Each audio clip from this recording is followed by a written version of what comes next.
Hello everyone, welcome to the Abhipedia. आज के इस लेक्चर में हम बैंकिंग के सिलेबस को डिस्कस करने वाले हैं। मतलब बैंकिंग के आप जिस किसी भी एग्ज़ाम की तैयारी कर रहे हैं, सब में ऑलमोस्ट जो पैटर्न है वो सेम ही रहेगा, तो उसको हम डिस्कस करने वाले हैं। तो देखो, आप जिस भी एग्ज़ाम की तैयारी कर रहे हैं बैंकिंग से रिलेटेड, या वैसे भी किसी एग्ज़ाम की आप तैयारी कर रहे हो, तो आपको सिलेबस सबसे पहले पता होना चाहिए। मतलब जब भी आप तैयारी करने बैठो तो सिलेबस का मैं तो बोलूँगी एक प्रिंट निकलवा के उसको रख लो। ठीक है, तो सिलेबस आपको सबसे पहले पता होना चाहिए।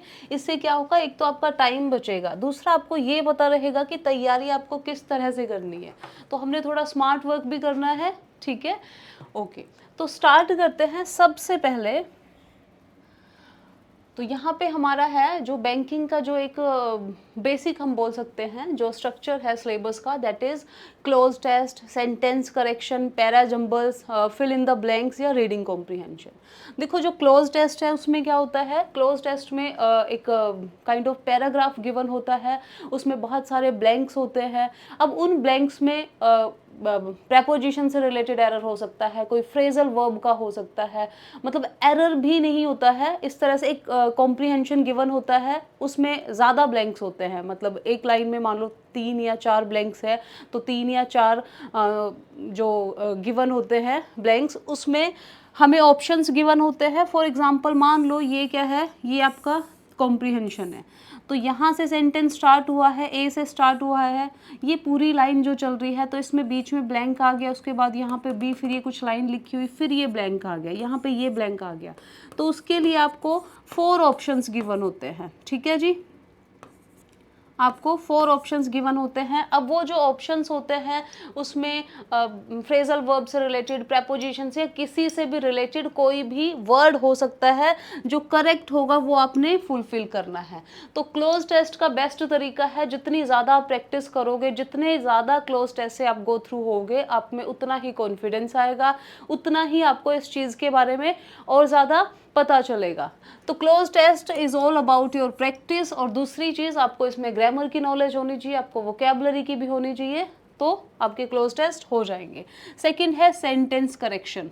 सेंटेंस करेक्शन बेसिकली क्या होता है कि जैसे हम स्पॉटिंग द एरर्स भी बोल देते हैं, सेंटेंस करेक्शन बोल देते हैं। तो सेंटेंस करेक्शन में क्या होता है कि एरर्स ही गिवन होते हैं, या तो एक सेंटेंस में जो 4 ऑप्शंस होते हैं उसमें से you have to find out the error, या फिर 4 options A B C D करके अलग अलग गिवन होते हैं। तो सेंटेंस करेक्शन में आपको क्या करना है, आपको एरर्स फाइंड आउट करने हैं। वो किसी भी टॉपिक से रिलेटेड हो सकते हैं। तो उसके लिए सबसे पहले आपको ग्रामर की नॉलेज होनी चाहिए, आपको वोकैबुलरी की होनी चाहिए, आपको इन सारी चीज़ों का पता होना चाहिए, जो हम नेक्स्ट वीडियो में, नेक्स्ट लेक्चर में बहुत ही बेसिक से हम वीडियो लेके आ रहे हैं। ठीक है, जो आपके एग्जाम के लिए बहुत ज़्यादा क्रूशियल होने वाली है, बिल्कुल बेसिक से। मतलब जिनको लगता है कि हमें समझ ही नहीं आ रहा है कहाँ से तैयारी करें या हम पढ़े क्या, तो उनके लिए भी वो बहुत ज़्यादा इंपॉर्टेंट है। तो सेंटेंस करेक्शन में मतलब आपके एक तरह से क्या हो गए, सेंटेंस करेक्शन में सॉरी एरर्स हो गए हैं आपके। ठीक है, तो इसमें एरर्स ही होंगे आपके।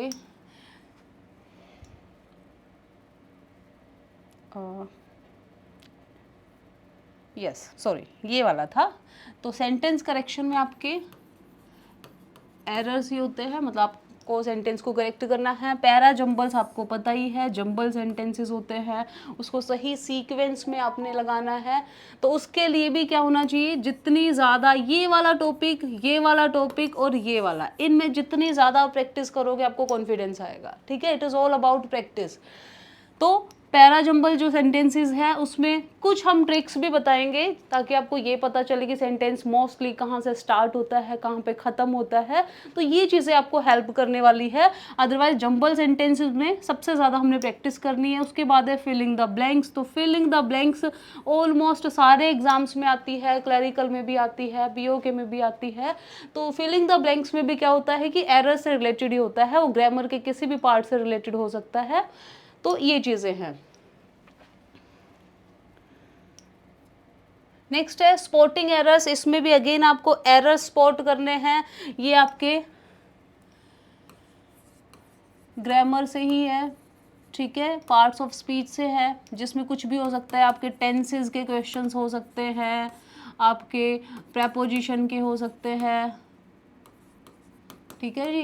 तो इसमें कोई भी टॉपिक हो सकता है, आपको पढ़ना सारा पड़ेगा तभी आप इन चीज़ों को टैकल कर सकते हो। सेंटेंस इंप्रूवमेंट भी वही होता है, आपको एरर्स फाइंड आउट करना है। कोई सेंटेंस गिवन होगा, कोई स्टेटमेंट गिवन होगी, उसमें आपको एरर देखना है कि उसमें कोई एरर तो नहीं है, टेंसेस से रिलेटेड तो नहीं है, प्रेपोजिशन से रिलेटेड तो नहीं है। कहने का मतलब ये है कि अगर आपने टॉपिक्स पढ़ लिए हैं, अगर आपने ग्रामर के, तो आप स्पॉटिंग एरर्स भी कर सकते हो, आप सेंटेंस इंप्रूवमेंट भी कर सकते हो। अब इसके अलावा भी जितने हमने ऊपर वाले पढ़े थे वो सारा पोर्शन आपका उसमें कवर हो जाएगा, ठीक है। उसके बाद है पैरा सेंटेंस या कंप्लीशन। अब पैरा सेंटेंस या फिर सेंटेंस कंप्लीशन क्या होता है कि इसमें भी हाँ, तो एरर से रिलेटेड ही है, या फिर पैरा जंबल सेंटेंसेस आ सकते हैं। ओके, नेक्स्ट है सेंटेंस रीअरेंजमेंट। तो इसको सेंटेंस रीअरेंजमेंट बोल देते हैं, कहीं पे जंबल सेंटेंसेस बोल देते हैं, ठीक है।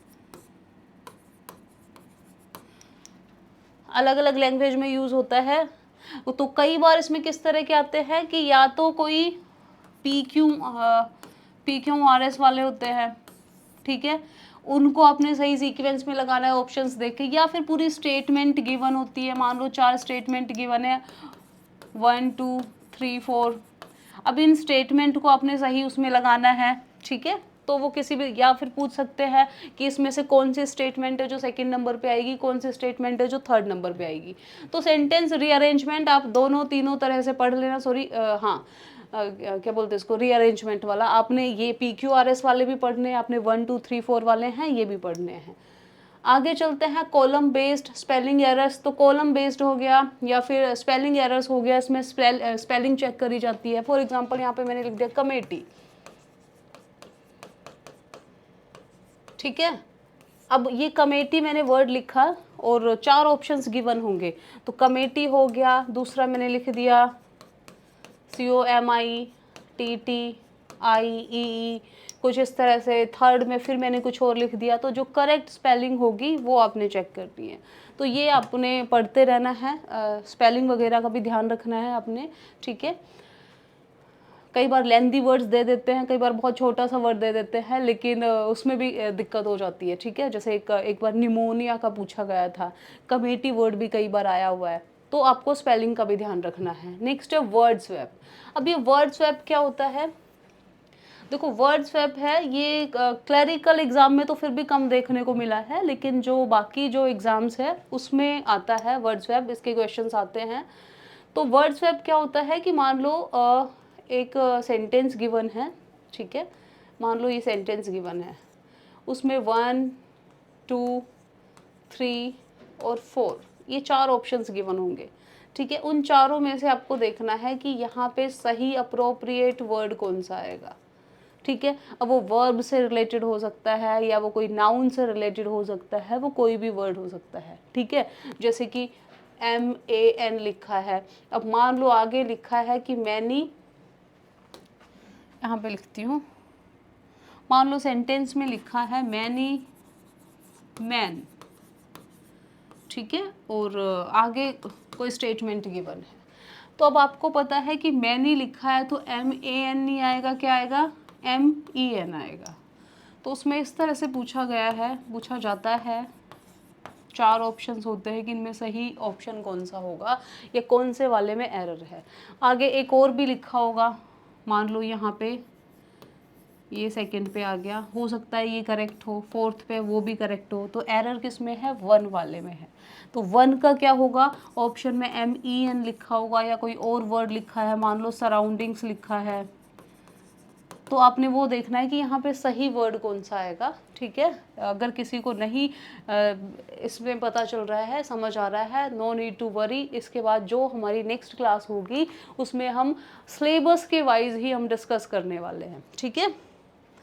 तो वर्ड रीअरेंजमेंट ये हम बार बार पढ़ रहे हैं, ठीक है। यहाँ पे सेंटेंस रीअरेंजमेंट है, यहाँ पे वर्ड रीअरेंजमेंट है, ठीक है। यहाँ पे वर्ड्स गिवन होंगे, तो एक सीक्वेंस वाइज वर्ड होते हैं कि पहले कौन सा वर्ड आएगा, सेकेंड अल्फ़ाबेटिकली होते हैं, उस तरह से वर्ड्स गिवन होते हैं, तो वो पूछे जाते हैं। और सेंटेंस बेस्ड एरर होते हैं, उसमें कोई सेंटेंस गिवन होगा, उस सेंटेंस में या तो उसको गलत लिखा होगा, तो 4 सेंटेंस होंगे, उसमें आपको फाइंड आउट करना पड़ेगा कि कौन से वाला सेंटेंस करेक्ट है। हाँ जी, तो ये आपका सिलेबस था। एक बार आपको सिलेबस पढ़ लेना है, प्रिंट आउट निकलवा लेना है। अब सिलेबस तो आपने, ठीक है, आपने सिलेबस निकलवा लिया, मान लो आपने देख लिया कि ये स्पॉटिंग द एरर्स आएंगे, क्लोज टेस्ट है, ठीक है जी। बट ऐसा नहीं कि आज आपने स्टार्ट की है तैयारी, पहले आपने नहीं पढ़ा है और आपने क्या किया, आपने क्लोज टेस्ट लगाने शुरू कर दिए, आपने सेंटेंस करेक्शन के क्वेश्चंस करने शुरू कर दिए। पहले आपको सिलेबस पढ़ना है, सिलेबस पढ़ने के बाद आपने तैयारी किस तरह से शुरू करनी है।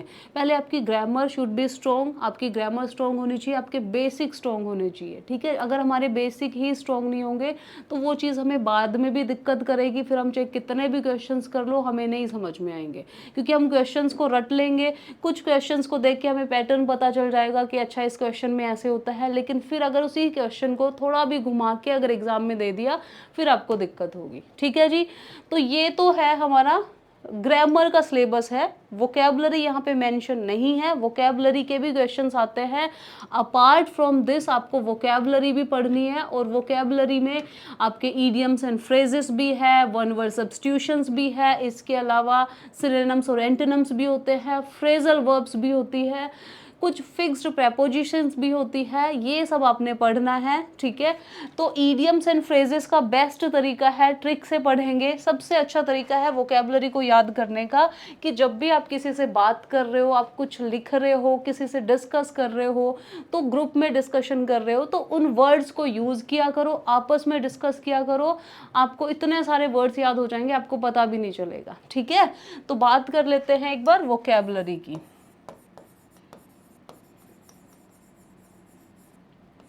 वोकैबुलरी में जितना मैंने देखा है स्टूडेंट्स को बहुत दिक्कत होती है, वो हमेशा यही बोलते हैं मैम वोकैबुलरी का बताओ कैसे करें। अब देखो ऐसे तो मैं बोल दूं कि फलानी बुक ले लो उसमें से पढ़ लो, अब बुक में तो पता नहीं कितने क्वेश्चंस होते हैं, उसमें तो हज़ारों वर्ड्स होते हैं। अब हज़ारों वर्ड्स मेरे लिए तो बोलना आसान हो जाएगा कि वो वाली बुक ले लो और उसमें से पढ़ लो, बट हज़ारों वर्ड्स तो आप नहीं याद कर सकते ना एक साथ। तो बेस्ट तरीका क्या है, जो भी आपके पास मटेरियल है, जो भी XYZ कोई भी आपके पास बुक है, आप पहले ये सोचो कि आपने उसमें से सारे वर्ड्स याद कर लिए हैं, नहीं ना।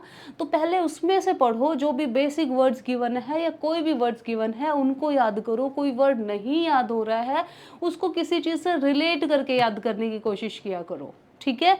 उसके बाद या फिर प्रैक्टिस वाइज होते हैं, जैसे आपको किसी बुक में वर्ड्स गिवन है और उसके बाद उन्हीं वर्ड्स की प्रैक्टिस है कि किस तरह से सेंटेंस में लिखा आता है या किस तरह से सेंटेंस में उस वर्ड से रिलेटेड एरर आ सकता है, तो वो चीज़ आपने करनी है, ये आपको बहुत हेल्प करेगी। इसके अलावा हम क्लास में भी डिस्कस करेंगे, हम वोकैबुलरी भी करेंगे, बहुत अच्छे तरीके से करेंगे, हम ट्रिक से ट्राई करेंगे याद करने की, ताकि आप रिलेट कर पाओ और याद कर पाओ, ठीक है।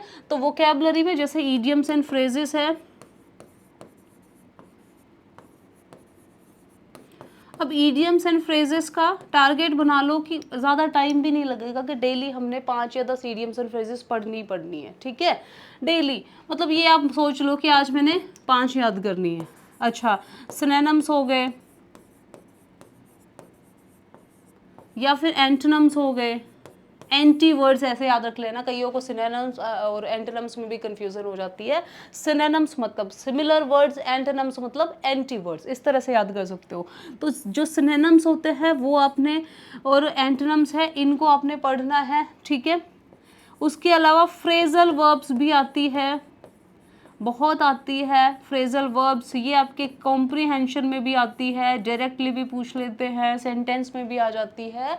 तो फ्रेजल वर्ब्स क्या होती है, जब किसी वर्ब में कोई प्रेपोजिशन ऐड हो जाती है या फिर कोई एडवर्ब ऐड हो जाती है तो उसका मीनिंग ही चेंज हो जाता है, that is called phrasal verb.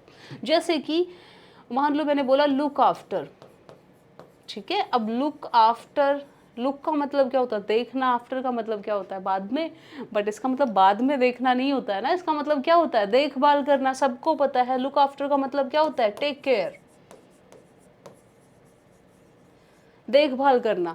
तो यहाँ पे लुक क्या है, लुक इज वर्ब,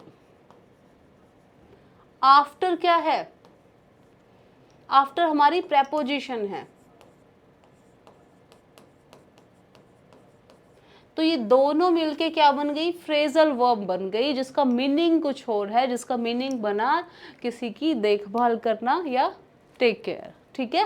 तो इसी तरह के बहुत सारे वर्ड है, जैसे कि ब्रेक आउट हो गया, ब्रेक इनटू हो गया, ब्रेक ओपन हो गया, ब्रेकअप हो गए, सारी फ्रेजल वर्ब्स है। इनके मीनिंग पता होने चाहिए, बहुत वोग में आजकल बोलचाल में भी यूज़ होते हैं, इसके अलावा सेंटेंस में भी यूज़ होते हैं, एरर्स में भी आते हैं, तो ये भी हमें पता होने चाहिए, ठीक है। क्योंकि मुझे ऐसे लगता है ग्रामर के साथ साथ वोकेबलरी भी उतना ही क्रूशियल है आज के टाइम में, ठीक है जी। तो ये हमारे सिनोनिम्स हो गए, फ्रेजल वर्ब्स हो गई, ईडियम्स एंड फ्रेजेस हो गई। इसके अलावा वन वर्ड्स भी आते हैं। अब वन वर्ड्स वो किसी भी तरीके से हो सकते हैं, कुछ एग्जाम्स में आते हैं वन वर्ड्स। इसमें वन वर्ड्स में क्या होता है, आपसे फोबिया पूछ लिया, कोई मैनिया पूछ लिया, कुछ इस तरह के वर्ड्स आ गए, तो वो पूछ सकते हैं वन वर्ड्स में, ठीक है। तो हमने वोकेबलरी का भी कोई भी पार्ट नहीं छोड़ना है, वोकेबलरी भी हमने पढ़नी है। सो होपफुली आपको समझ में आया होगा सिलेबस। तो आज के लिए इतना ही। Thank you so much. Have a good day ahead.